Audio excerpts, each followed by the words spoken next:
What's up guys, it's me Jeremy. A while back we put up a video covering some of the more interesting and unique champion abilities in League of Legends, and it's actually been kind of a while since we've done a more traditional style top 10 video on this channel, but I definitely want to try and revive that video style since I think a lot of you guys really liked it, and today we're doing another top 10, this time looking at what the most powerful basic abilities are in League of Legends. Most of these abilities have multiple functions and strengths that really make them stand out in terms of their impact on a game. But for the sake of this list, we're going to be comparing them all in a vacuum against one another to try and work out what the maximum potential of each ability could be. And please keep in mind that top 10s are, as always, just kind of our personal opinions, so be gentle if you disagree with the list, but I'd love to hear what you guys think about our list, or if you maybe have a different idea. And if you enjoy the video, make sure to hit that like button, and if you don't, hit that dislike. Anyway, number 10 is Alistar's Q, Pulverize. Pulverize is an area of effect knock-up ability caused by Alistar smashing the ground beneath him. Alistar's long been a staple of both ranked and competitive play because of his playmaking ability, and Pulverize has always been the head of that power. Being able to knock up multiple enemies at an almost instant speed is incredibly strong, and it can be used in a bunch of different ways. Whether you need Alistar to knock up an enemy so you can chase them down, or whether he needs to use it to peel for his carries, there's almost never a time when Pulverize isn't going to be a useful ability to use. The fact that it's an area of effect ability is insane too, because it can also be used to set up to or contribute to some epic wombo combos. It's only coming in at number 10 on the list because of its short range and the reliance on Alistar's W to work to its fullest potential. Number 9 is Darius's E, Apprehend. A hook with a slow attached to it that can also hit multiple units. There's quite a lot of hook abilities in the game, and they're all very strong in their own rights, but we've decided to use Darius's Apprehend for a couple of reasons.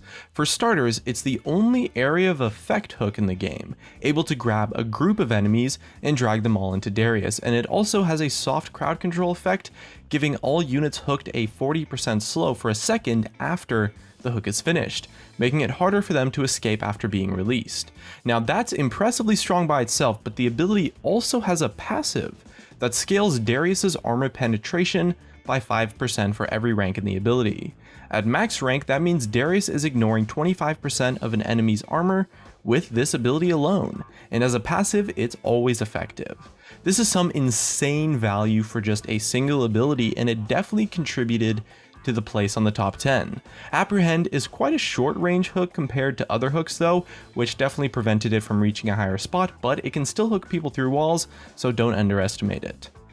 Number 8 is Janna's Q, Howling Gale. Howling Gale is an interesting ability because it doesn't fire immediately upon hitting the actual ability key. Rather, it starts to charge up, the ability next to Janna gaining in power for 3 seconds or until she presses the button again. And when this happens, the tornadoes launch, knocking up and dealing magic damage to all units hit. The range in the ability, the knockup duration, and the damage dealt are all increased based on how long Howling Gale gets charged up for.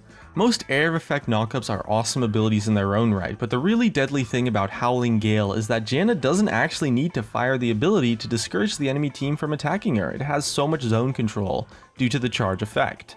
Setting up the Whirlwind, especially in a choke point, completely stops the enemy team from being able to move forward, making it one of the most powerful disengage tools in the entire game.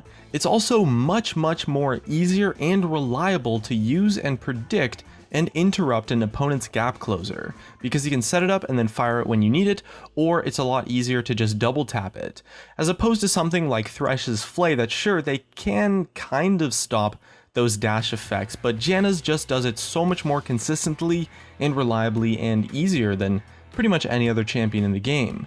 There's a lot of variable power to Janna's Q, so whether you want to double tap it for that quick knockup, or to cancel an opponent's dash, or fully charge it and send it through a wall to max range, you're completely in control of how to use this ability, and if you're a great Janna player, it's unbelievably powerful, and definitely earns Janna a spot in our top 10. Number 7 has got to be Gragas's E, Body Slam. This ability is honestly kind of insane. It causes Gragas to surge forward, knocking back and stunning all units he collides with, dealing a huge amount of magic damage. And if you do manage to hit an enemy with it, the cooldown is reduced by 3 seconds to allow for a quicker follow-up on the next body slam. A stun on top of a knockback is always going to be difficult to deal with, but the thing that makes this ability so strong is actually its interaction with Flash. There's a few abilities in the game that can allow you to reposition mid-cast using Flash, giving you the ability to use it through minions, extend the range, or even use it to predict an opponent's flash and hit them all the same. Learning to E-Flash is one of the most important and rewarding parts about playing Gragas, and it's incredibly reliable once you get used to using it. Riot Gypsy Lord once commented on why it's so hard to balance Gragas, saying that his body slam means that Gragas will pretty much always have the ability to reliably knock someone into your team every 5 minutes when Flash is available, and that combo of the two is just unstoppable. There's another basic ability that interacts with Flash even better than Gragas' body slam though, and that's going to beat it out just at number 6, which is Shen's E, Shadow Dash. It's slightly better rated on our list for a couple of reasons. Firstly, it's got a longer range, meaning that in a perfect situation it can catch even more enemy units, and it also has even more powerful crowd control, one of the only taunts in the game, which means that Shen can dash into an enemy team and then force them to follow him as he lures them into his team or just under a friendly tower or something. Shadow Dash has been the most impressive part of Shen's kit outside of his ultimate since his release, and honestly a lot of pros in the past have said that Shen's taunt is just so insane and is a big part of why he's been a competitive pick for so long. And it's such a powerful and awesome playmaking tool that it remained completely unchanged through his rework too, losing only the reduced damage from taunted enemies that it originally had. It interacts with Flash in pretty much the same way as Gragas' body slam, allowing him to reposition that or extend the range of it to catch enemies by surprise and leave them with little to no time to react. These Flash interactions are incredibly powerful, but dependence on Flash to reach their full potential means that these two abilities didn't quite make it into our top 5. And kicking off the top 5 of the list is going to be Cho'Gath's Q, Rupture. The best way to describe this ability is to look at Alistar's Pulverize. They're pretty similar, they're both area of effect knockups, but with some key differences that really set Rupture apart on another level. For starters, you just have raw power. Rupture deals way more base damage and has a 1.0 AP ratio, meaning that it's one of the strongest scaling abilities in the entire game. It's also ranged, meaning that Cho'Gath can knock up targets that Alistar wouldn't be able to reach. And on top of all of that, enemies hit by Rupture also get slowed, adding insult to injury for those that have just been hit by it. It's often described as a mini Malphite ultimate because of this, and although it's not as versatile as a Malphite ultimate because of Malphite's ability to gap close and put himself on the front line, as a basic ability Cho'Gath's Rupture is still incredibly powerful. Number 4 is Zack's E, Elastic Slingshot. We're getting into some really interesting territory here, and the thing that really sets Elastic Slingshot apart is just its unbelievable range. Aside from global and semi-global abilities like Nocturne's ultimate, Elastic Slingshot is actually the longest range dash in the entire game, covering an insane amount of ground and knocking up anyone that he lands on. The most powerful part about having a long-ranged dash like Elastic Slingshot is that you can use it to gank lanes from locations that will pretty much never be warded, meaning that as a jungler, Zack can be incredibly hard to defend against in terms of vision. He can pop out from nowhere from places you least expect it, dealing huge damage and crowd controlling you while he's at it. And a blind slingshot is insanely hard to react to in time since the actual travel speed of the dash is very quick. The cooldown isn't particularly long either, meaning that even if you manage to survive the first part, his second slingshot won't be too far behind, and he's usually tanky enough to tower dive as well. You're never safe from Zack ganks, and it really boils down to the power in his Elastic Slingshot. Number 3 is kind of an interesting one because I didn't exactly consider it when I had initially made the list, but it's actually Rek'Sai's W, Burrow and Unburrow. This is a really interesting one because most of the abilities on our list are just strong because of their raw power or because of some kind of crowd control effect, whereas Burrow offers a ton of utility in the form of Tremor Sense. While burrowed, Rek'Sai has her vision range reduced drastically, but to compensate it she gains the Tremor Sense effect, an ability that allows her to see any moving enemy or neutral units. Whether an enemy's walking behind a wall or hiding in a brush, you never have to face check with Rek'Sai because of the insane range that Tremor Sense gives you and the information that it also gives you to know where enemies are hiding. League is a game of information, and that hit to your sight range is well worth the trade-off.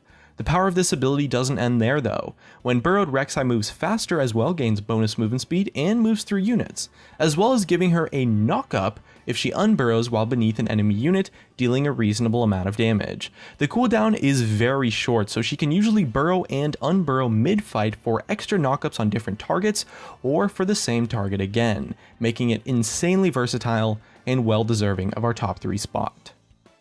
Number 2 is a shared spot dedicated to the Qs of Nasus and Veigar, Siphoning Strike and Baleful Strike. In terms of raw power, these abilities are the strongest in the game by far because of their ability to stack infinitely.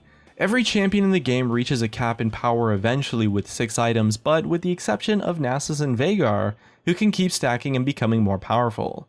For this reason, we wanted to kind of group them together. However, there are noticeable differences between the two abilities. To start with, Nasus' Siphoning Strike is an auto attack enhancer, meaning that it can only be used in melee range, and the stacks gained from killing units will only affect the damage of Siphoning Strike itself, whereas Veigar's Baleful Strike is a ranged nuke, and rather than stacking its own damage, it increases Veigar's ability power through his passive, Phenomenal Evil. Because it affects his total ability power and therefore his other abilities as well, Veigar is still a little bit dependent on his other abilities to deal damage, whereas Nasus can happily one-shot people with his Siphoning Strike alone, and because of that reason, Nasus' Siphoning Strike definitely comes on top of Veigar's Baleful Strike, and I would rate it a little bit higher in terms of strength. It's just that the two abilities do pretty much the exact same thing in the same way, so we wanted to keep them together. And here we are at our number 1 spot. We have Blitzcrank with his Q, Rocket Grab. Riot Games actually described this to be the most powerful basic ability in the entire game, and we definitely have to agree with them. I don't think there will ever be a more game-changing basic ability than this one. There's no basic ability in the entire game that can win the game by itself like a Blitzcrank hook can. One prime hook on a target in the late game can just close out a game, secure a comeback, or win an entire team fight. Blitzcrank's entire kit revolves around this ability by itself, and the rest of abilities, including his ultimate, are a lot weaker as a trade-off since his hook is just so damn insane. It's a lot different to other hook abilities since the pull distance itself is so large, and it actually pulls the target the entire distance, rather than part way such as with Thresh or Nautilus. Hooking a target will instantly bring them to your team and is going to secure the kill pretty much every single time, meaning that a good Blitzcrank player is going to dominate the game and carry harder than almost any other support champion in League of Legends. And there you have it, our top 10 most powerful basic abilities in League of Legends. We'd love to hear what you guys think about these abilities or what you might change in our list, so make sure to leave a comment below and let us know. And that's going to be it from me. If you guys enjoyed the video, drop a like, subscribe if you want. Thanks for watching, and I'll see you guys next time.